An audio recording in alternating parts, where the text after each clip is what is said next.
Kepadamu ya Tuhan, dalam sesi terakhir ini kami mempersiapkan hati kami untuk mengambil satu kesimpulan dari semua firman-Mu yang sudah diperdengarkan kepada kami, supaya semuanya itu menuntun kami kepada kebebasan yang sejati.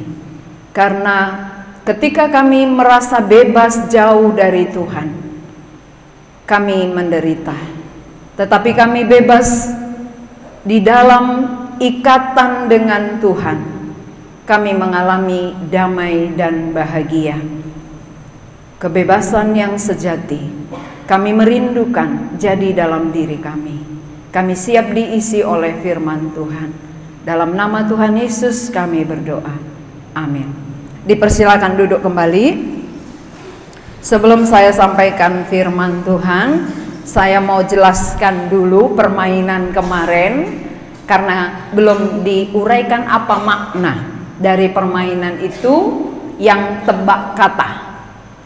Satu orang melihat gambar, lalu dari bacaan dia peragakan, lalu seterusnya memperagakan sampai orang terakhir, tetapi orang terakhir menafsir dengan salah. Kenapa? Mengapa orang terakhir itu menafsir dengan salah? Penyampaian pertama benar, penyampaian kedua, orang kedua mulai berubah gerakannya, ketiga semakin berubah, dan ke belakang makin salah. Akhirnya jawaban salah. Maknanya apa? Apa yang kita dengar tergantung siapa menyampaikan, apa isinya. Kalau isinya benar, kita akan menerima benar. Kalau isi beritanya salah, kita akan menerima salah. Maka penyampaian permainan semalam, mengapa ujung yang menebak semua salah? Karena yang menyampaikan di tengah sudah kacau semua. Bukan lagi seperti yang awalnya. Jadi firman Tuhan pun demikian, saudara. Awal pemberitaan firman yang Allah sampaikan kepada manusia itu benar adanya. Benar. Dan setiap orang yang menerima kebenaran juga dibenarkan dan menyampaikan kebenaran. Tapi kalau yang menerima kebenaran ini tidak dibenarkan, maka dia akan menyampaikan yang salah. Kalau saudara-saudara menerima berita yang salah, saudara akan mendapatkan yang salah juga. Jadi penting sekali pendengaran itu, pendengaran akan firman itu sangat mempengaruhi sikap hidup kita, sangat mempengaruhi tindakan kita, mempengaruhi kehidupan masa depan kita. Maka kita perlu mendengar yang benar, bukan mendengar yang salah. Maka di kelompok saya tegaskan, firman Tuhan itu satu-satunya kebenaran. Di luar itu kepalsuan. Kalau kamu mendengar suara-suara di telingamu, itu belum tentu suara Tuhan kalau tidak berdasarkan firman Tuhan. Kalau kamu mendengarkan suara teman-temanmu juga, belum tentu itu kebenaran kalau tidak berdasarkan firman Tuhan. Jadi mendengar itu teliti. Ketika kita mendengar, perhatikan yang saya dengar ini kebenaran atau kepalsuan.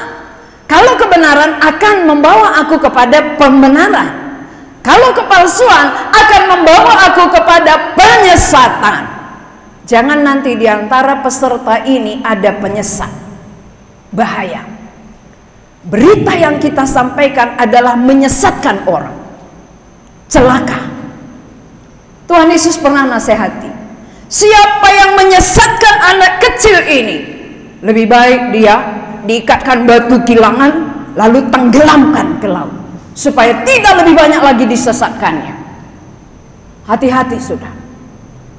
Jangan mau dipakai setan menjadi alat penyesatan. Dengarkan firman. berasal dari Allah. Firman Allah, perkataan Allah. Firman itulah kebenaran itu.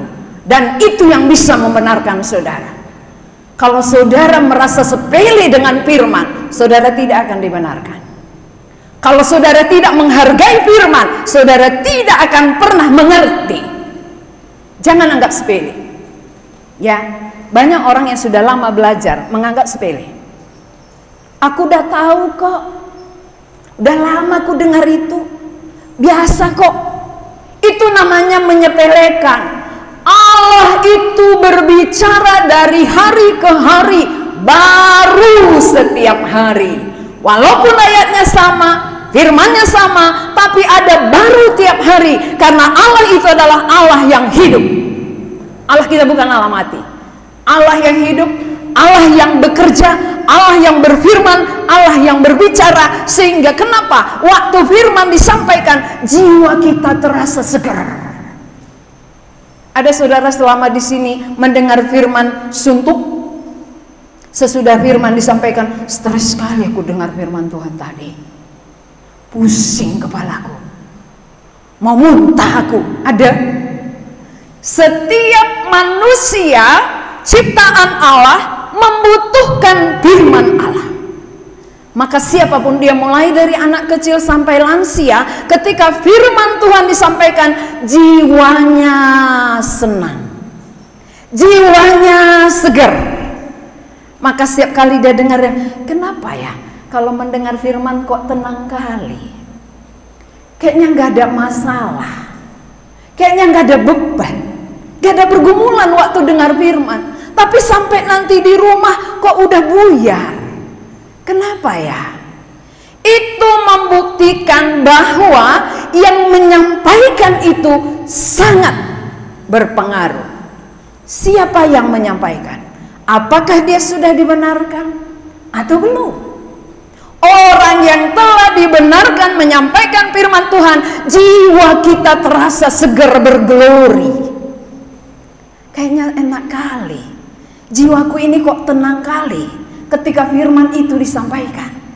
Maunya di sini terus gitu. Karena apa? Karena yang menyampaikan itu bukan dari dirinya sendiri, tapi firman Allah. Allah memakai mulut hambanya untuk berkata-kata. Jadi kami menyampaikan ini bukan sesuka hati kami. Kami menyampaikan firman Tuhan bukan asal-asalan. Ini berasal dari Tuhan, isi hati Tuhan, kebenaran yang bisa berkuasa membenarkan siapa saja yang percaya. Kalau saudara tolak, saudara tidak akan dibenarkan. Saudara berhadapan dengan Allah. Bukan kami yang saudara tolak. Ketika firman Tuhan kami sampaikan, saudara bilang sorry, berarti menolak Tuhan. Ketika firman disampaikan, aku buka hatiku Tuhan, aku butuh firman-Mu, berarti saudara menerima Tuhan. Tuhan yang berbicara, Tuhan yang berfirman, saudara hargai. Ketika kita siapkan hati, maka firman Tuhan ini benar-benar firman. Dari mana kita tahu? Apa bukti bahwa Alkitab ini benar-benar firman Tuhan? Karena tidak semua bisa mengerti. Tidak sembarang orang bisa mengerti isinya. Profesor pun dia, kalau tidak disingkapkan oleh Tuhan, dia tidak akan mengerti. Jemaat biasa, orang sederhana pun bisa mengerti ketika dia buka hati di hadapan Tuhan. Tuhan, aku tidak tahu apa-apa, aku butuh Engkau.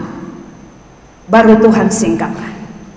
Tapi selagi saudara merasa diri pandai, pintar, bijak, maka rahasia Allah tersembunyi bagi saudara. Datang kosong, pulang kosong, karena ada tembok. Saudara sendiri membuat temboknya. Saudara yang rugi. Tuhan bekerja di tempat ini melalui firman-Nya. Dia bekerja untuk semua.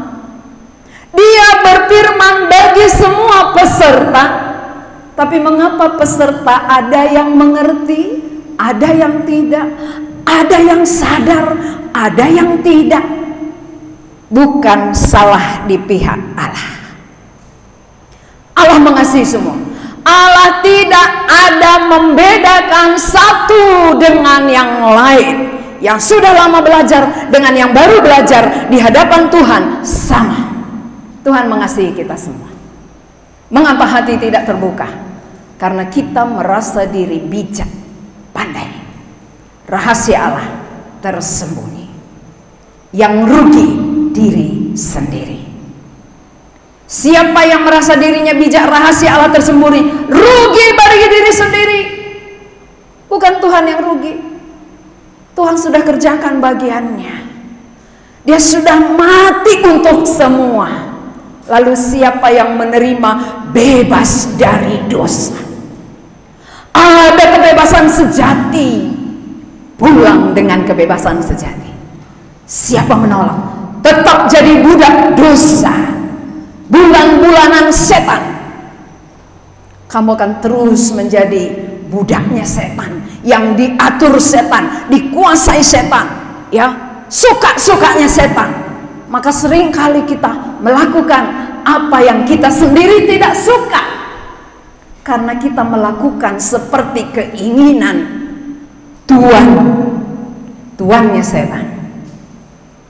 Jadi Tuhan bukan berfirman sembarangan. Tuhan berfirman dengan serius. Tuhan mengasihi juga dengan serius. Dia mengasihi kita gak tanggung-tanggung, gak setengah hati, gak separuh hati. Segenap hidupnya dia persembahkan.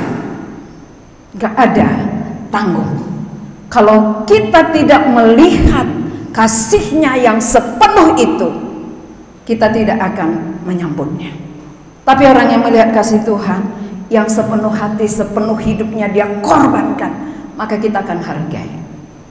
Jadi itu makna dari permainan kita. Jadi permainan itu bukan asal dibuat panitia, ya. Ada makna. Salah berita, salah hasil. Salah penyampaian, salah hasil.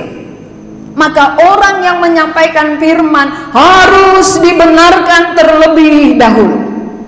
Kalau dia belum dibenarkan, dia tidak akan tahu rahasia Allah, maka dia akan salah menyampaikannya. Tapi orang yang sudah dibenarkan, ada roh Allah memimpin dia, mengajari dia, sehingga rahasia Allah itu semakin jelas, semakin terang, semakin dibukakan kepadanya. Jadi setiap orang percaya sudah ada roh Allah di dalam dirinya, membuat dia mengerti rahasia Allah, sehingga mereka panitia bisa memimpin PA. Karena apa? Sudah tahu rahasia Allah. Jadi itu bukan asal-asalan, bukan sembarangan, tetapi yang sudah mengenal Allah yang benar, sudah dibenarkan, sudah memiliki Allah di dalam hidupnya, yang bisa menyampaikan kebenaran. Jadi yang kami sampaikan ini adalah firman Tuhan, bukan firman kami, bukan kata-kata kami, bukan mengenakan telinga kalian, bukan.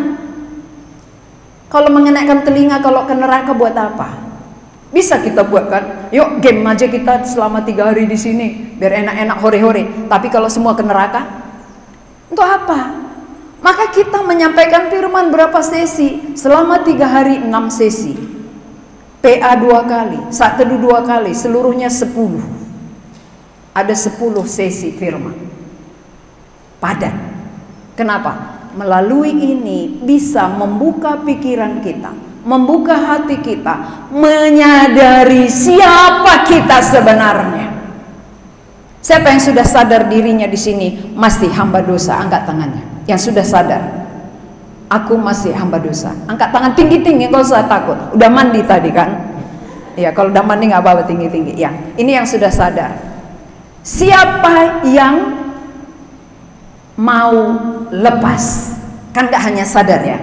Saya sadar hamba dosa, tapi saya tidak mau di sini. Saya mau keluar dari perhambaan dosa. Saya mau bebas. Siapa yang mau bebas? Angkat tangannya. Ya, bagus, turun tangannya. Siapa yang tidak berdosa, angkat tangannya. Saya sangat salut kalau ada orang nggak berdosa sini. Saya kasih hadiah. Ada? Nggak ada. Siapa yang dulu dia nggak sadar, tapi sesudah masuk Bible Camp dia sadar? Angkat tangannya. 1, 2, 3, 4, 5, 6, 7, 8, 9, 10. Bagus. Ya. Berarti tadinya merasa diri benar, sesudah disampaikan firman Tuhan, Tuhan sadarkan bahwa saya adalah budaknya dosa rupanya. Dari mana saya tahu saya budak dosa? Saya mau melakukan yang baik, tapi yang jahat yang keluar. Itu tanda orang budak dosa. Beda yang dia inginkan dengan yang dia lakukan. Itulah budak dosa. Jadi udah tahu makna permainan itu ya. Jadi siapa yang salah kemarin? Penyampaiannya, salah beritanya, maka sesatlah yang di belakang. Jadi semua hampir tersesat kemarin. Bahaya kalau seperti itu penginjilan. Ya, yang menginjili sesat, maka semua disesatkannya. Hati-hati ya, mendengar kabar baik itu harus jelas siapa yang menyampaikan. Sudahkah dia dibenarkan atau belum? Kalau sudah dibenarkan baru bisa menyampaikan kebenaran. Kalau dia sendiri belum dibenarkan, pasti dia akan menyesatkan kita. Jelas ya? Ada mau ditanya tentang permainan? Ada? Ya, itu maknanya. Jadi bukan sekedar bermain ya. Sambil bermain ada makna rohaninya. Ya.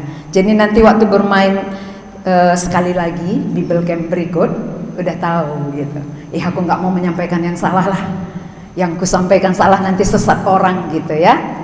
Baik, kayaknya udah jenuh dengan firman ya. Siapa yang sudah jenuh firman? Biar kita tutup dengan doa. Ya nggak ada ya. Oh iya lagi semangat kok dibilang jenuh ya. Baik, kalau nggak ada yang jenuh, mari kita baca Roma 8. Roma 8 ayat 1 sampai 11. Kita akan baca bergantian. Roma pasal 8 ayat 1 sampai 11. Saya ganjil, kita sama-sama genap. Demikianlah sekarang tidak ada penghukuman bagi mereka yang ada di dalam Kristus Yesus.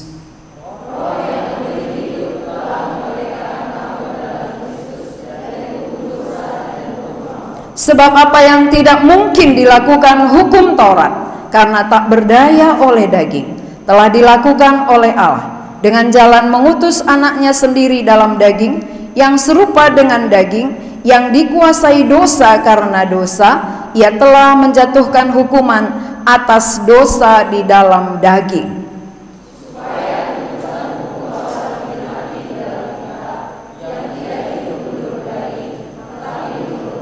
Sebab mereka yang hidup menurut daging memikirkan hal-hal yang dari daging, mereka yang hidup menurut roh memikirkan hal-hal yang dari roh.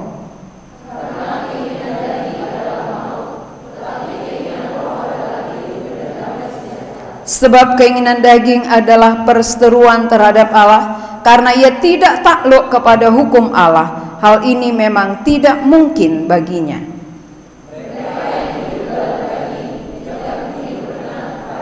Tetapi kamu tidak hidup dalam daging, melainkan dalam roh, jika memang roh Allah diam di dalam kamu. Tetapi jika orang tidak memiliki roh Kristus, ia bukan milik Kristus.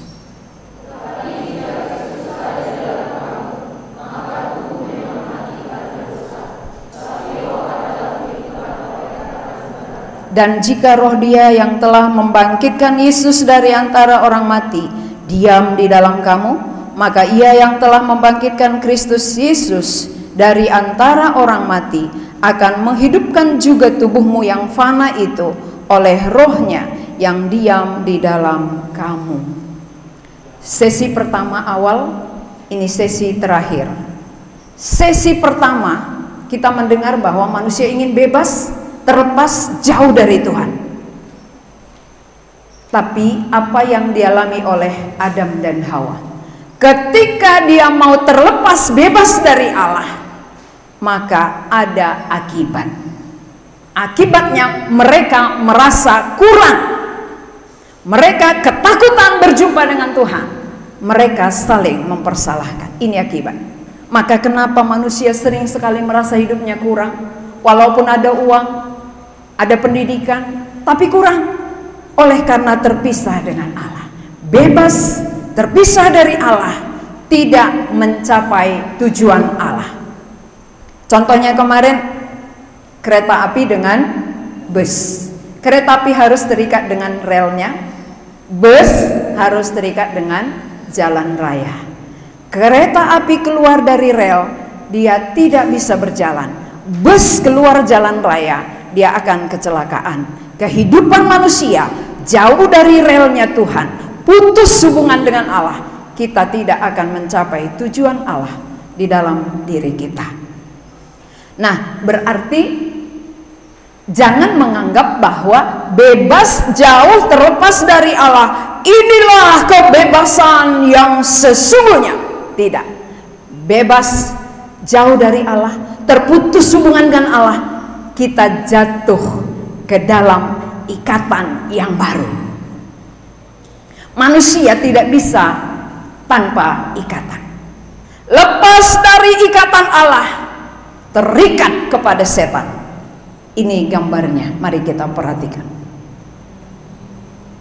Ketika kita jauh dari Allah, dosa ini membuat kita jauh dari Allah, terpisah dari Allah pencipta kita. Maka bukan berarti hidup kita senang, santai-santai, bukan.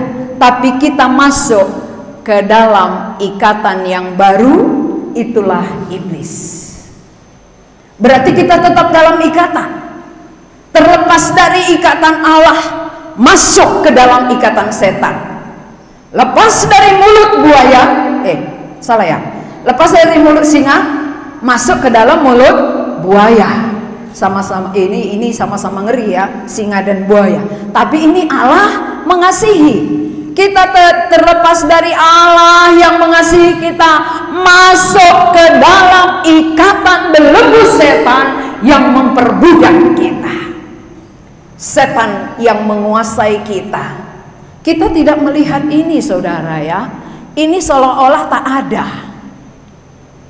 Seolah-olah itu tidak ada di dalam diri kita. Kita merasa kita bebas berjalan, bergerak, berbuat sesuka hati kita. Padahal sebenarnya ini otaknya.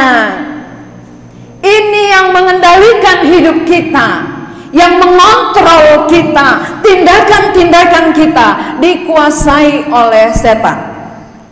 Mari kita baca Roma 7. Roma 7 ayat 22, 23. Kita baca bersama-sama. 7:23, 23 ya. Tetapi di dalam anggota-anggota tubuhku, aku melihat hukum lain yang berjuang melawan hukum akal budiku dan membuat aku menjadi tawanan hukum dosa yang ada di dalam anggota-anggota tubuhku. Anggota-anggota tubuhku ditawan. Mana aja anggota tubuh? Mulai dari kepala. Kepala ditawan. Caranya menawan bagaimana? Pikirkanlah pikiran yang jahat dan terkutuk, itu tawanan. Pikirkan yang kotor-kotor dan porno, itulah tahanan, itu tawanan. Tontonlah di HP-mu sampai larut malam, yang nggak benar, itu tawanan. Mata, pikiran, mata, tangan, semuanya diatur, dikuasai, diperbudak, ditawan namanya ya. Kita nggak bisa, mau nolak nggak bisa. Ini tiap hari ku kerjakan, berhentilah. Tapi begitu lihat handphone, ditarik lagi. Asal lihat handphone, ditarik lagi. Maka waktu orang tua larang kita, jangan main handphone terus nakku, berhenti sekali. Apa ya mama ini? Bapak ini ngatur-ngatur terus. Aku mau bebas, aku udah dewasa. Jangan lagi atur-atur aku bukan anak-anak. Ini namanya tawanan. Karena sudah ditawan iblis, maka tidak ada kekuatan kita berhenti. Lalu ketika dilarang kita marah. Ada di antara kita yang ditawan seperti itu? Anggota-anggota tubuh kita ditawan setan. Jangan kita kira, oh aku bebas jauh dari Tuhan, hidupku suka-suka, hidupku adalah hidupku, aku yang ngatur. Bukan. Jauh, terpisah dari ikatan dengan Allah, masuk ikatan baru, masuk tawanan iblis. Seluruh anggota-anggota tubuh kita dikendalikan oleh musuh. Harusnya pencipta yang mengendalikan, seharusnya Tuhan pemilik yang dimuliakan melalui pikiranku, melalui mulutku, melalui anggota tubuhku. Tapi karena aku sudah masuk ke dalam tawanan yang baru, gak mampu lagi memuliakan Allah. Keinginanku ada, tapi seluruh anggota tubuhku gak bisa mengerjakan itu karena aku ditawan di sini. Hatiku memang ke sana, tubuhku di sini. Ngerti ya? Hati kita mau memuliakan Allah, hati kita mau mengerjakan apa yang berkenan bagi Tuhan. Tapi karena seluruh anggota tubuh kita sudah ditawan setan, kita tidak mampu lagi. Itu yang dialami Paulus. Itu yang terjadi pada diri Paulus, yang sangat taat kepada hukum-hukum Taurat, tetapi di dalam dosa. Taat di luar, di dalam isinya dendam berkarat. Itu film yang kita tonton tadi malam. Dendam berkarat kepada bapaknya. Tuhan bisa mengampuni engkau, tapi aku tidak. Merasa bangga. Bangga dengan dosanya, bangga dengan kenajisannya. Mungkin anak-anak kami pun masih merasa bangga dengan dirinya. Dengan segala kejahatannya dia bangga. Aku bisa dengan diriku. Padahal ada yang mengendalikan, ada yang menguasai, ada yang memperbudak. Mulai dari pikiran sampai seluruh anggota tubuh kita ditawan oleh setan. Jangan menganggap diri bijak, jangan menganggap diri pandai. Kalau saudara belum dibebaskan oleh Kristus, saudara bukan bijak, tapi siapa? Bodoh. Orang bodoh tidak mengerti rahasia Allah. Orang bodoh tidak menerima pembebasan. Dia tetap dalam tawanan itu. Itu bodoh. Jangan saudara merasa bijak. Siapa yang tidak menerima apa yang dikerjakan Kristus bagi dia, itu kebodohan. Berapa puluh tahun saudara sudah dibodoh-bodohi oleh setan dan saudara bangga dengan itu. Itu pembodohan. Karena itu buka mata hati, bukan mata jasmani yang terbuka melek, bukan. Buka mata rohani saudara, lihat diri saudara, lihat keberadaan saudara, keberadaan keluarga kita, bagaimana hancurnya oleh pekerjaan setan. Adakah keluarga yang bahagia selama setan ada di tengah keluargamu? Lihat dari atas. Lihat mulai dari opung kita, nenek kita, semua keturunan orang tua kita. Adakah yang beres? Kalau belum dibebaskan oleh Kristus, kehancuran demi kehancuran terjadi, lalu kamu bangga di situ. Itu pembodohan. Jadi hari ini jangan abaikan kebenaran. Jangan sia-siakan firman. Firman ini dapat membenarkan saudara. Firman Tuhan membebaskan saudara. Tidak ada yang lain. Kemanapun saudara cari, tidak akan ada jalan keluar, tidak akan ada yang bisa memperbaiki hidup saudara, keluarga saudara. Tidak ada selain Yesus. Karena itu sadarilah kemalanganmu. Jangan ketawa di dalam keberdosaan. Jangan merasa enteng dengan segala kenajisan. Tuhan begitu serius memperjuangkan. Mengapa kita sepelekan? Mengapa kita tidak hargai? Mengapa disia-siakan? Kita akan lanjut. Inilah tawanan itu. Talinya ada sama iblis. Tali itu tidak terlihat. Tetapi itu seperti remote.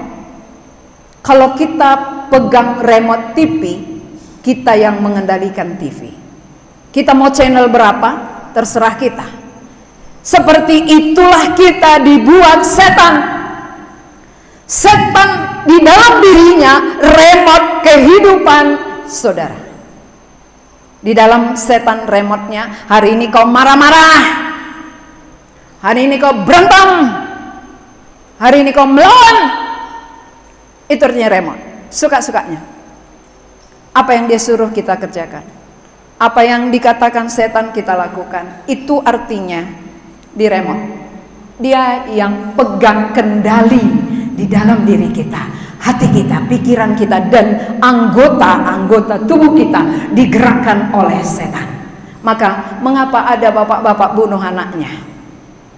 Siapa remote-nya itu? Setan. Mengapa ada bapak-bapak perkosa anaknya? Siapa yang remote? Setan. Lalu saudara tahu itu? Kalau kita tahu setan musuh, mengapa kita aman dekat dengan dia? Mengapa kita tenang bersama dia, berjalan tiap hari? Harusnya kita punya tekad, aku harus bebas. Aku harus keluar dari perbudakan ini. Kalau aku tidak keluar, berarti aku akan jadi budak terus-menerus. Mengapa bangsa Indonesia, kenapa tentara kita dengan bambu runcing pun memperjuangkan kemerdekaan Republik Indonesia ini? Karena diperbudak itu tidak enak. Menjadi budak tidak enak. Maka walaupun tidak ada senjata, bambu runcing sekalipun, nyawa taruhannya, negara kami harus merdeka. Negara aja diperjuangkan merdeka, mengapa hati hidup kita yang sudah berpuluh tahun diperbudak oleh setan, kita merasa ringan, biasa, sepele, padahal Tuhan memperjuangkan bagaimana kita bebas. Mari kita lihat apa yang dikerjakan Tuhan untuk diri kita. Maka di gereja, di tempat-tempat ibadah, di mana-mana orang beribadah, selalu terjadi seperti ini. Bermuka dua, lain wajah, lain hati. Kenapa? Semua orang ingin dipandang rohani. Semua orang ingin dia orang rohani, tapi dia gak mampu. Selagi dia belum dibebaskan dari perbudakan dosa, dia tidak mampu melakukan kebenaran itu. Maka muncul muka dua, lain di wajah, lain di hati. Wajahnya senyum, tapi hatinya ada iri, ada serakah, bohong, fitnah, dendam, benci. Aku paling benci sama bapakku. Puji Tuhan, haleluya. Aku benci hari Minggu, puji Tuhan. Ini namanya bermuka dua, munafik. Dosa di dalam, apapun keluar dari mulut, selama dosa belum diampuni, belum disucikan oleh Tuhan. Iblis yang beruntung. Ya, kita menyanyi memuji Tuhan, tapi hati kita gelap. Hati kita dikuasai oleh iblis. Setannya yang senang, ya. Sering kali perbuatan kita terlihat baik kepada orang, tapi bagaimana hati kita dilihat oleh Tuhan? Tuhan tidak melihat wajah saudara. Dia tidak melihat mulut saudara bernyanyi atau tidak. Dia melihat hati saudara. Hati yang mau disucikan atau tidak, hati yang mau dibebaskan atau tidak, itu yang dilihat Tuhan. Bukan ketika kita memuji Tuhan, tetapi ketika hati terbuka, Tuhan, aku tidak mampu, aku tidak bisa lepas dengan caraku, aku terikat, aku dibelenggu, aku dipenjara oleh dosa. Engkau yang berkuasa melepaskan aku. Tidak ada yang lain. Tidak ada yang sanggup melepaskan dirinya dengan caranya sendiri. maka manusia yang tidak sanggup, dia akan berputar-putar seperti ini. Kita sudah ditawan, kita sudah dikuasai dalam satu lingkaran setan yang membawa kita kepada kebinasaan. Pertama, hidup suka-suka. Ini tadi bebas ya. Bebas itu hidup suka-suka. Bebas. Hii, mari kita disco. Bebas. Mari kita minum-minum. Mari merokok. Hidup ini milik kita. Gitu ya. Bebas. Hidup suka-suka. Tapi sesudah itu apa? Berpisah dengan Allah. Kan hidup suka-suka berpisah dengan Allah, nggak ada ikatannya. Dikuasai iblis. Tadi udah dilihat, jauh dari Allah, dikuasai oleh iblis. Jadi ada ikatan baru yang lebih kejam. Kalau dalam ikatan Allah dengan kasih, tapi masuk ikatan setan dengan kejam, dengan kekuasaan, dengan paksaan. Dikuasai iblis, hati gelap, perbuatan jahat, semakin jauh dari Allah, dan ujungnya binasa. Inilah sekarang yang dikerjakan oleh setan di dalam diri manusia. Dia bekerja siang malam tanpa berhenti. Dia tidak pernah merasa lelah. Dia tidak pernah merasa capek, karena dia roh. Dia akan bekerja siang malam, maka malam pun saudara bisa dibuatnya nggak tidur. Kenapa? Karena disuruhnya nonton. Ini asik loh. Kan belum pernah kau lihat ini. Film porno. Akhirnya porno masuk disket. Ada disket di dalam pikiran kita. Sulit dihapus. Sulit dilupakan. Mengapa? Karena setan dalamnya. Dia akan putar itu kapan saja dia mau. Maka kita waktu belajar firman Tuhan diputarnya.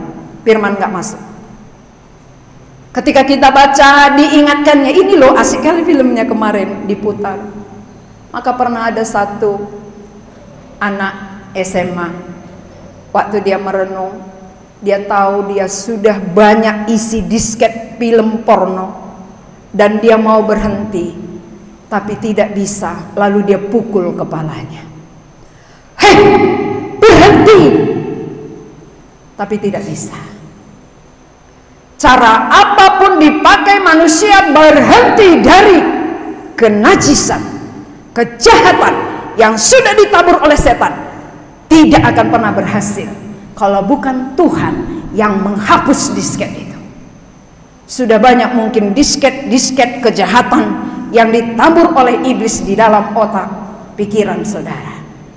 Saudara tidak akan mampu lepas dari situ kecuali darah Kristus, pengorbanan Kristus, kematian Kristus, satu-satunya yang mampu membebaskan disket yang sudah banyak tersimpan di sini, yang akan terus diputar-putar oleh setan, akan dihapus. Maka Tuhan Yesus katakan, aku yang akan menghapus dosa pemberontakanmu. Kita baca Yesaya, apa yang dikatakan Tuhan dari Yesaya. Yesaya itu sesudah Mazmur. Yesaya 43 ayat 25. Yesaya 43 ayat 25. Kita baca bersama-sama. 2, 3, ya. Akulah dia yang menghapus dosa pemberontakan. Oleh karena aku sendiri dan aku tidak mengingat-ingat dosa. Berarti Tuhan katakan, aku yang bisa menghapus disket lamamu. Bukan kau, bukan caramu, bukan metodemu, tapi aku sendiri. Akulah dia yang menghapus semua dosa pemberontakanmu yang sudah ditanam oleh iblis bertahun-tahun di dalam dirimu, yang sulit engkau lepaskan. Oleh karena aku sendiri. Tidak ada campur tangan kita, tidak ada kerjasama kita dengan dia. Dia sendiri yang kerjakan itu. karena kita najis. Tidak mungkin kita kerjasama dengan Allah yang suci dan kudus. Dia kerjakan sendiri, melalui dirinya sendiri, oleh karena dia sendiri. Bukan melihat saudara berjasa, bukan melihat saudara baik, saudara rajin, tidak. Oleh karena dia sendiri, oleh belas kasihannya. Akulah dia yang menghapus dosa pemberontakanmu. Seberapa banyak pun disket-disket kejahatan yang sudah tertanam di dalam dirimu, aku berkuasa menghapus itu semua, sehingga kamu ringan. Mengapa orang yang diampuni itu lega, terasa bebas? Karena dihapus oleh Tuhan. Tuhan Yesus satu-satunya yang mampu menghapus semuanya. Disket-disket yang selama ini sudah tersimpan, terekam, dan terputar berulang-ulang. Saya yakin pemuda remaja dosanya paling banyak di situ. Jujur, benar ya. Dosanya paling banyak di dalam disket film porno. Itu ditanamkan setan di dalam diri. Supaya apa? Supaya pikiran ini dipenuhi dengan semua kejahatan-kejahatan, dosa-dosa. Maka firman membal, ditabur firman, masukkan firman, maka enggak sampai beriman. Bayangkan 3 hari 10 sesi loh, 10 sesi enggak tembus. Kenapa? Karena ada benteng, ada yang membentengi, sehingga waktu firman disampaikan dia tolak. Tidak seperti air yang mengalir, menyejukkan jiwa. Kalau hati kita seperti tanah subur, ketika benih ditabur, dia pasti senang, dia sambut, dan itu akan tumbuh. Jadi bukan saudara ya mengerjakan penghapusan itu. Jangan coba menghapus dosa sendiri. Jangan coba berhenti dengan cara sendiri. Tetapi Tuhan Yesus katakan, aku yang mengerjakan itu, bukan bagian. Aku yang menghapus. Bagianmu apa? Percaya. Percayakah kamu bahwa aku bisa mengerjakan itu? Yakinkah kamu bahwa aku bisa menghapus semua pelanggaran dosa kejahatan seberapa banyak pun? Bagianmu hanya percaya. Tuhan Yesus mengerjakan dengan kasih-Nya, bukan melihat jasa kita. Tidak ada manusia yang punya jasa, punya andil. Tidak. Kita semua manusia terkutuk karena upah dosa ialah maut. Tapi oleh belas kasihan Tuhan, kita dibebaskan, kita dibenarkan. Maka kita terperangkap. Ini seperti tikus tadi, terperangkap, mau keluar nggak bisa. Kalau sudah terperangkap di dalam perangkap setan, setan lebih kuat. Jangan pernah mau menipu setan. Setan sudah jauh duluan tahu rahasia kita, karena setan itu berasal dari malaikat. Jangan coba-coba menganggap aku lebih bijak dari setan, aku lebih pintar dari setan. Setan mengelabui kamu, setan menipu kamu, tapi kamu dikatakan kamu hebat. Berapa puluh tahun kamu ditipu, tapi dia bilang kau hebat. Itu pembodohan. Itu jeratan demi jeratan. Inilah perangkap setan. Bagaimana kamu tidak bisa lagi lepas.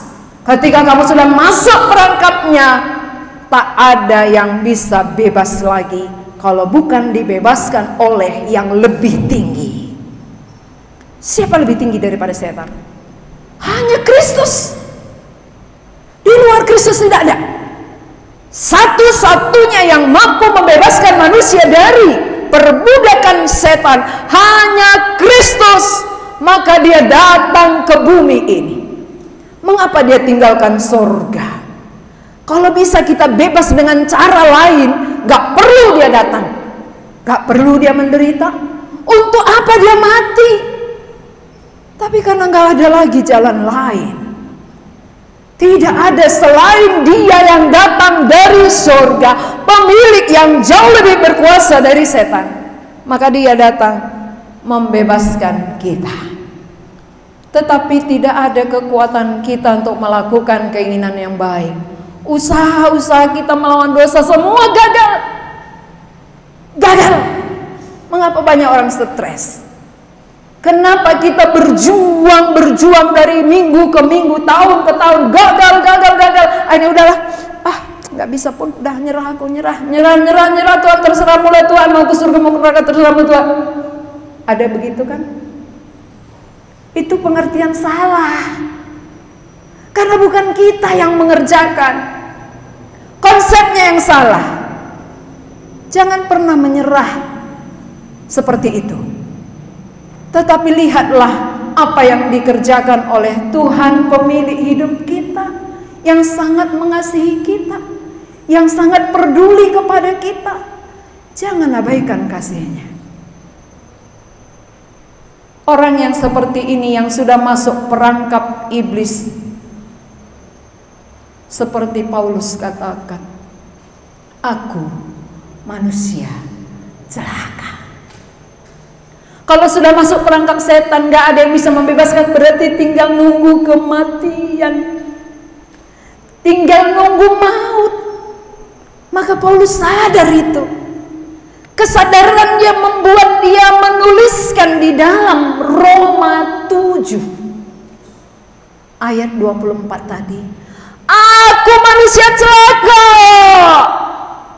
Seorang rasul, seorang yang sangat taat kepada hukum Taurat, menyadari dia celaka. Mengapa kita orang biasa-biasa nggak sadar itu? Dia aja taatnya luar biasa kepada hukum Taurat, tapi dia mengerti, dia sadar dia manusia celaka. Karena dia nggak mampu keluar dari dosanya. Dia nggak bisa melepaskan dirinya dari perbudakan setan itu. Maka aku manusia celaka. Kalau orang sadar dia celaka, dia tidak akan berdiam di dalam kecelakaannya. Dia tidak akan bertahan di situ. Dia tidak akan pertahankan dirinya, hidupnya di situ kalau dia sadar dia celaka. Kenapa orang santai-santai nggak sadar celaka, nggak sadar terperangkap, nggak sadar maut menanti dia? Kalau saudara pulang dari sini, saudara tiba-tiba mati, maut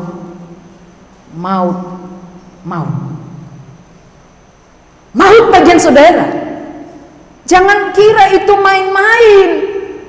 Karena seriusnya maut, maka Yesus serius mengerjakan pengampunan.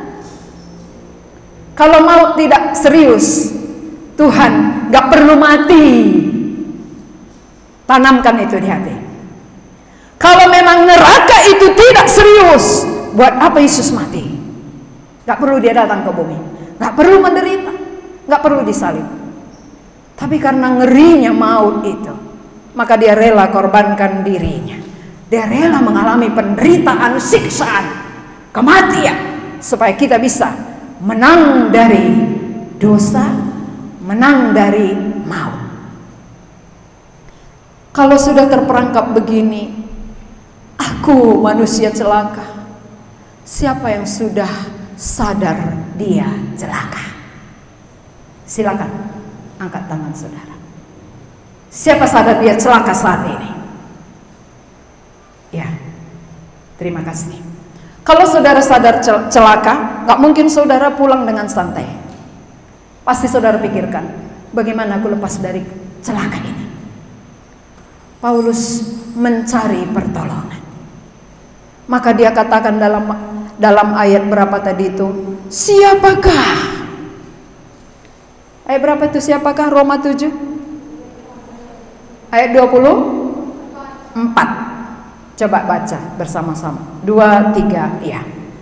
1, 2, 3, ya.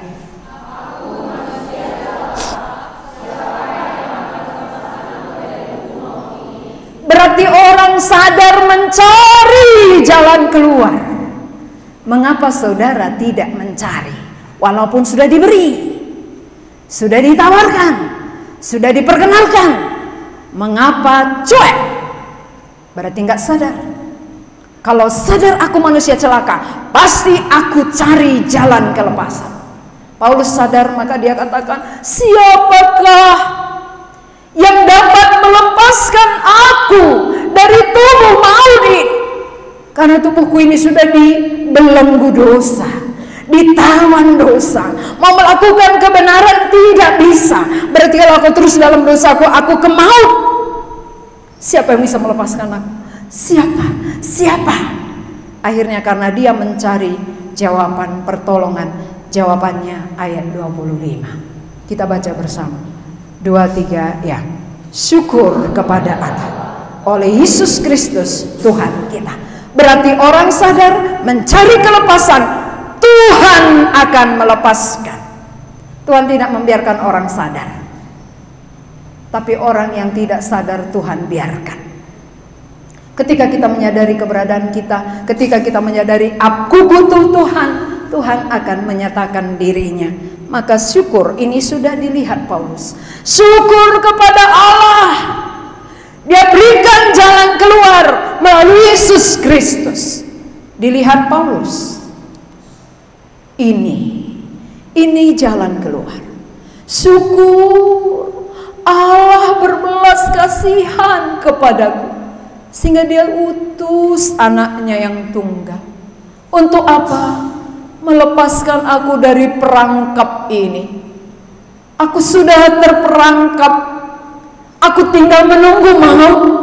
Kalau Allahku tidak datang dari sorga membebaskan aku akan tetap di sini, dan akhirnya maut.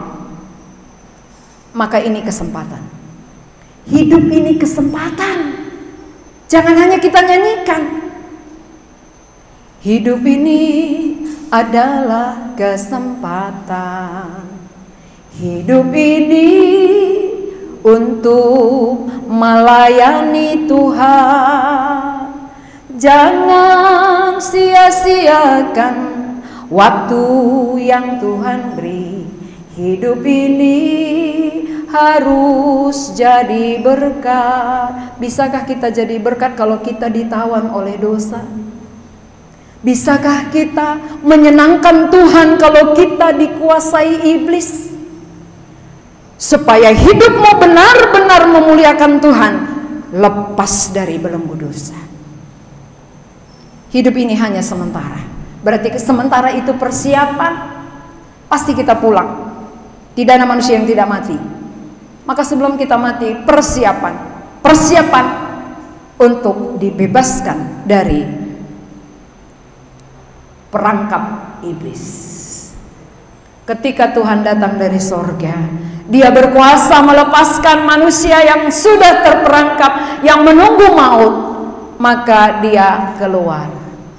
Inilah perangkapnya tadi, inilah dosa-dosanya, lepas semuanya, dan Dia sekarang sudah berjalan bersama Yesus menuju surga.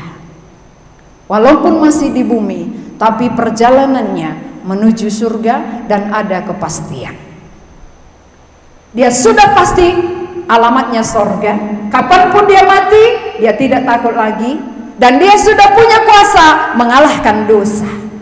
Maka hidupnya menyenangkan Tuhan. Hidupnya jadi berkat. Karena dosa sudah diampuni. Dia sudah dilepaskan dari perangkap iblis. Dia sudah dilepaskan dari perbudakan setan, dan sekarang dia berjalan bersama dengan Yesus. Jadi hidup kita harus ada ikatan dengan Yesus. Kalau kita tidak ada ikatan dengan Yesus, berarti setan yang akan mengikat.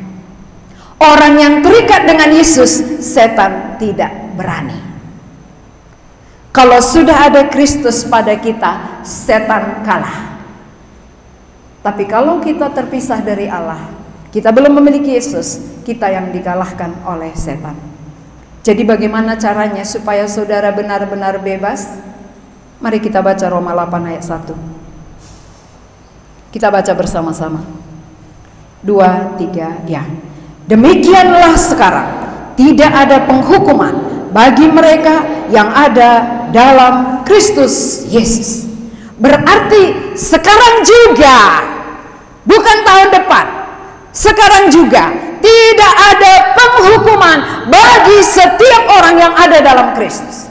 Siapapun yang ada dalam Kristus, dia berada di bawah penghukuman, tapi dia sudah dibebaskan. Inilah kebebasan sejati. Kebebasan sejati itu artinya lepas dari perangkap setan, berjalan bersama dengan Yesus. Itu bebas sejati. Bebas sejati berarti sudah berjalan dalam rel. Dosa memisah dengan Allah, Yesus menyatukan kita kembali. Inilah arti freedom. Freedom yang sesungguhnya adalah ketika aku dilepaskan dari kuasa setan dan mulai berjalan bersama dengan Yesus. Berarti aku di dalam relnya Tuhan. Kalau orang berjalan dalam rel Tuhan, dia menjalaninya dengan ringan dan pasti sampai kepada tujuan. Tapi orang yang keluar dari rel, dia tidak akan mencapai tujuan. Ya, tidak sampai kepada tujuan yang Allah tetapkan. Kalau di luar rel. Tapi kalau di dalam relnya Tuhan, seberat apapun pergumulan, masalah, kesulitan yang kita hadapi di tengah bumi, kita merasa ringan. Karena kita berjalan bersama Tuhan. Tidak sendiri. Kalau sendiri tanpa Tuhan, gak bawa beban apa-apapun berat. Berat. Ya, mungkin saudara rasakan berat sekali, tapi gak ada barang di sini. Rasakan itu ya. Kenapa kita merasa kayak berat kali bebanku ini? Padahal gak bawa apa-apa. Tidak ada membawa apa-apa, tapi beratnya luar biasa.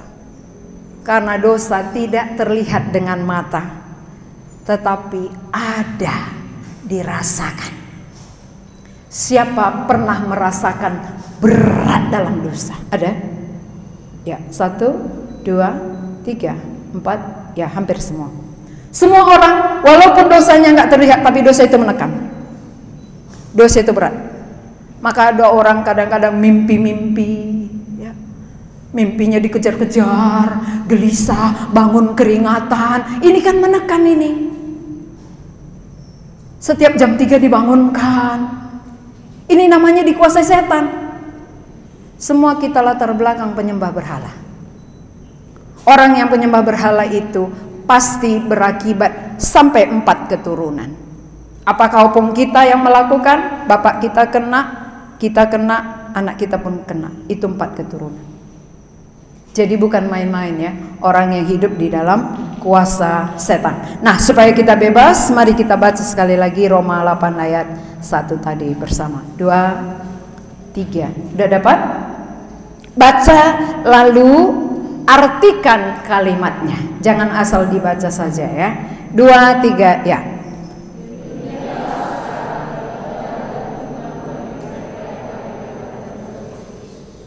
Demikianlah sekarang tidak ada penghukuman bagi yang ada di dalam Kristus. Berarti kalau yang di luar Kristus tetap terhukum. Maka kemanapun kita merasa terhukum, dimanapun terhukum. Tapi orang yang di dalam Kristus bebas dari hukuman, itulah bebas yang sejati. Bebas sejati lepas dari hukuman, berjalan bersama Tuhan Yesus. Mari kita berdoa. Kami mengucap syukur untuk firman-Mu.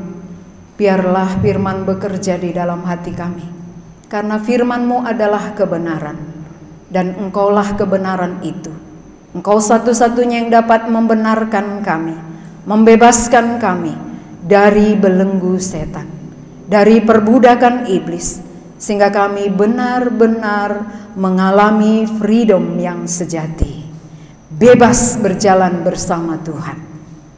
Itulah ikatan yang membawa kami ke dalam tempat yang kekal di surga. Kami rindu Tuhan, setiap pemuda remaja yang hadir hari ini tidak pulang dengan sia-sia, tetapi ada kesadaran akan diri mereka, ada tekad dari hati mereka untuk menerima pembebasan yang dikerjakan oleh Tuhan Yesus. Dalam nama Tuhan Yesus kami berdoa. Amin.